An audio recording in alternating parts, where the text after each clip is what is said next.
દેશભરમાં કરોડો લોકોનું પ્રતિનિધિત્વ કરતા કોળી સમાજમાં આજે એકતા કરતા નેતૃત્વની લડાઈ વધુ ચર્ચામાં છે।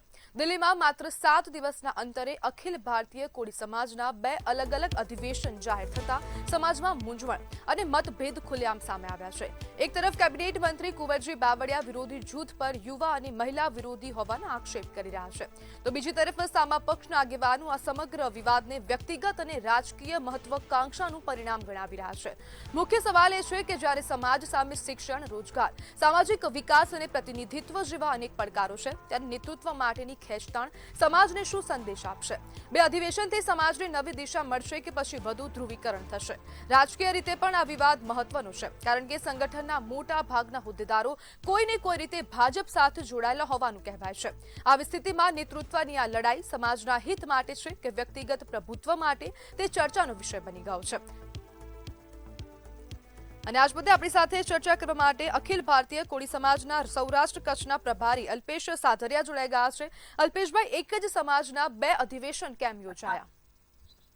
એક જ સમાજના 2 અધિવેશન એટલા માટે છે કે અમારે કુંવરજીભાઈ બાવળિયા જે ઓલ ઇન્ડિયાના પ્રમુખ છે, એ ઓલ ઇન્ડિયાના પ્રમુખ કુંવરજીભાઈ એકનું જ છે અધિવેશન, અને ઓલું તો જે ખાલી મિટિંગ જ હશે 21 તારીખે છે, એ ખાલી મિટિંગ જ હશે।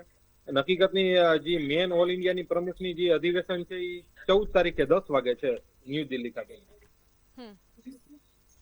તો આપને લાગે છે કે કોળી સમાજમાં 2 ભાગલા પડ્યા છે, કારણ કે જે પ્રમાણે હવે કોળી સમાજના લોકો વિચારી રહ્યા છે કે કયા અધિવેશનમાં જઈને મારે હાજરી આપવી? નહીં, એમાં 2 ભાગલા પડ્યા જ નથી અને કોળી સમાજના 2 ભાગલા પડશે નહીં। અને આજે કુંવરજીભાઈ ઓલ ઇન્ડિયામાં ખૂણે ખૂણે જઈને આ બધા કોળી સમાજને એકત્રિત કર્યા છે, અને કોળી સમાજ એને યોગદાન કોળી સમાજમાં કુંવરજીભાઈ નું બહુ જાજુ છે।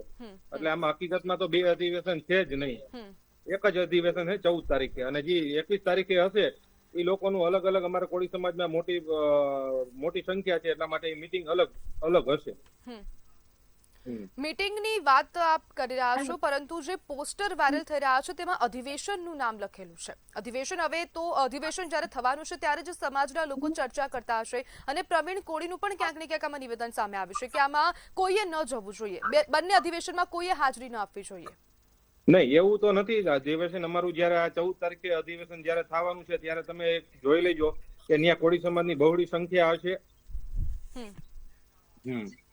જી બિલકુલ અલ્પેશભાઈ, જોડાવા બદલ આપનો આભાર।